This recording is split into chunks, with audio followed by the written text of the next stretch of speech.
या राज्याच्या राजकारणामध्ये जर बाळासाहेब थोरात नावांचा दरारा निर्माण करायचा असेल तर आपल्याला सगळ्यांना बाळासाहेब थोरातांना लाखाच्या मताच्या फरकाने निवडून आणणं गरजेचं आहे.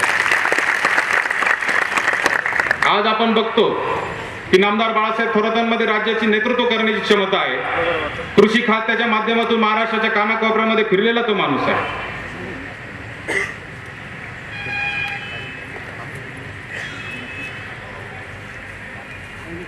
नामदार बाळासाहेब थोरातांच्या माध्यमातून आपल्याला या संगमनेर तालुक्यामध्ये अनेक विकासाची कामं अजूनही करायची आहेत.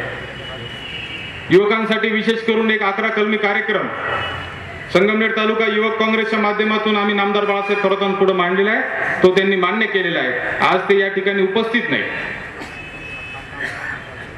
राज्याच्या प्रचारामध्ये त्यांची जबाबदारी आहे. 2 दिवस ते नागपूरमध्ये होते. काल ते आणि आम्ही सोबत लातूरमध्ये होतो. आज ते कर्जत जामखेडमध्ये आहेत आणि आता ते उद्या परत आपल्यामध्ये येणार आहेत. नदीमजी जावेद आणि आम्ही काल नामदार बाळासाहेब थोरातांना भेटलो तेव्हा नदीमजींनी त्यांना सांगितलं, ते म्हणले महाराष्ट्रामध्ये मुख्यमंत्री वगैरे 1-2 लोक जर सोडले, शरद पवार, अजित पवार मुख्यमंत्री असे जर प्रमुख लोक सोडले तर मतदारसंघ सोडून राज्यामध्ये फिरणारे तुम्ही एकच आहात, ही देखील वस्तुस्थिती आहे. आणि हे शक्य झालं तुमच्या आमच्या प्रेमामुळे. आजही आपली तळागाळामध्ये कार्यकर्त्यांचं जे जाळं निर्माण झालं, आजही आपली जी वस्तुस्थिती आहे, आपल्या गावामध्ये ज्या पद्धतीची आपली पकड आहे, ज्या पद्धतीचे विकास कामं या ठिकाणी नामदार बाळासाहेब थोरातांच्या माध्यमातून झालेले आहे, ज्या पद्धतीचा दृष्टी संगमनेर तालुक्याला कुठं घेऊन जायचं याची दृष्टी त्यांच्याकडे आहे. निळवंड्यासारखा प्रकल्प पिढ्यानं पिढ्या आम्ही ऐकलं होतं. निळवंड्याचं काम चालू अनेक वर्ष आम्ही पिढ्यानं पिढ्या ऐकलं. ते काम नामदार बाळासाहेब थोरातांनी पाटबंधारे राज्यमंत्री असताना सुरू केलं. आपल्याला ही देखील कल्पना आहे की मधल्या 6 महिन्याच्या कालखंडामध्ये 2004 साली साहेबांचं मंत्रिपद गेलं. त्या कालखंडामध्ये निळवंड्याचं काम पुन्हा एकदा हळू झालं होतं. आणि म्हणून या ठिकाणी आपल्याला जो काय फायदा होतोय, नामदार बाळासाहेब थोरातांनी निश्चितच 85 सालापासून या तालुक्याचा विकास केला. पण खऱ्या अर्थाने जर आपल्या तालुक्याचा विकास कधी झाला असेल तर 1999 नंतर, जेव्हा नामदार साहेबांना राज्याच्या मंत्रिमंडळामध्ये संधी मिळाली. आणि म्हणून राज्याच्या मंत्रिमंडळामध्ये सातत्याने आपला प्रभाव, आपला दबदबा असणं अत्यंत गरजेचं आहे. निळवंड्यापासून संगमनेर शहराला 64 कोटी रुपयाची थेट पाईपलाईनची योजना असेल, संगमनेर शहरामध्ये 50 कोटी रुपयाची भुयारी गटारीची योजना असेल, या ठिकाणी 9 कोटी रुपयाची भोजापूर चारीची योजना असेल, अनेक योजना, करोडो रुपये संगमनेर तालुक्यामध्ये गेल्या 5 वर्षामध्ये 40 कोटीपेक्षा जास्त रुपयांचे जलसंधारणाचे कामं बंधाऱ्यांच्या माध्यमातून झाले. हे फक्त नामदार बाळासाहेब थोरातांमुळे शक्य झालं. बाकी कोणीही करू शकत नाही, ही देखील वस्तुस्थिती आहे. सर, मैं आपको बताना चाहता हूँ, यहाँ के जो कैंडिडेट है बाला साहब थोरात, आप पहले भी यहाँ पे आ चुके. इंदिरा जी का जब स्टैचू का इनॉग्रेशन था, आप सुशील कुमार शिंदे साहब के साथ यहाँ पे आए थे संगमनेर में. और हम ये बताना चाहते हैं कि बाला साहब थोरात जो यहाँ के कांग्रेस के उम्मीदवार है, ये नागपुर के गार्डियन मिनिस्टर है.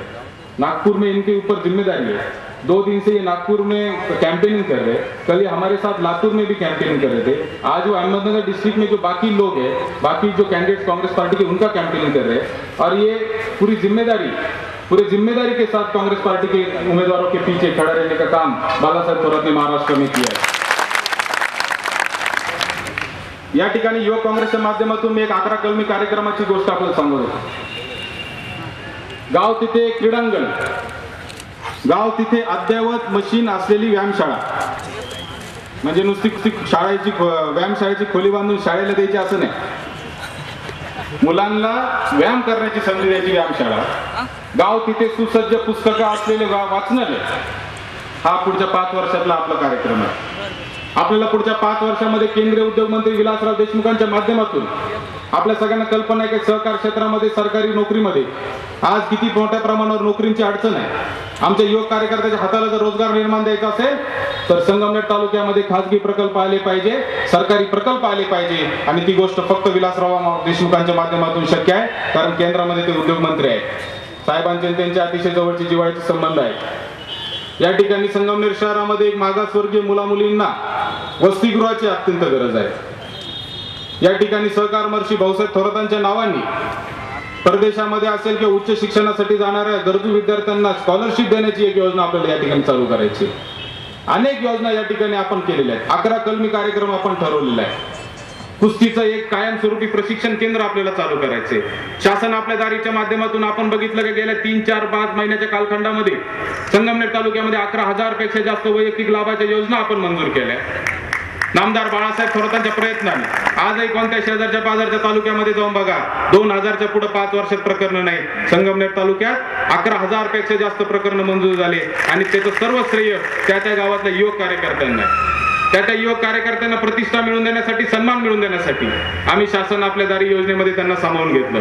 आजही आमच्या युवक कार्यकर्त्यांच्या दारामध्ये वयोवृद्ध ज्येष्ठ मंडळी येतात. माझ्या योजनेचं काय झालं, माझे पैसे कधी मिळणार, माझे या महिन्याचे पैसे झाले नाही, अशा पद्धतीची ते तक्रार घेऊन येतात आणि त्याच्या माध्यमातून त्या तरुण कार्यकर्त्याचं नेतृत्व फुलतंय. आणि म्हणून मला आपल्या सगळ्यांना विनंती करायची,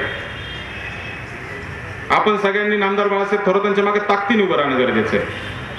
या महाराष्ट्राला एक असा पद्धतीचा मेसेज, अशा पद्धतीचा निरोप देणं गरजेचं आहे की संगमनेर तालुका हा एकनिष्ठ पद्धतीने बाळासाहेब थोरातांच्या एक मताने मागे उभा आहे, हे आपल्याला सगळ्यांना समजून देणं गरजेचं आहे. विरोधकांचं नाव घेण्याची गरज नाही. विरोधकांचं काम शून्य आहे. 5 वर्षातून एकदा यायचं आणि कुठेतरी खालच्या पातळीला जाऊन आपल्यावर आरोप करायचे, वैयक्तिक पातळीला जाऊन आरोप करायचे. ज्या दूध संघावर आरोप करतात त्याच दूध संघात त्यांचं दूध जातं, ज्या कारखान्यावर आरोप करतात त्याच कारखान्याला ऊस घालतात आणि मग आरोप करण्याची यांची भूमिका काय.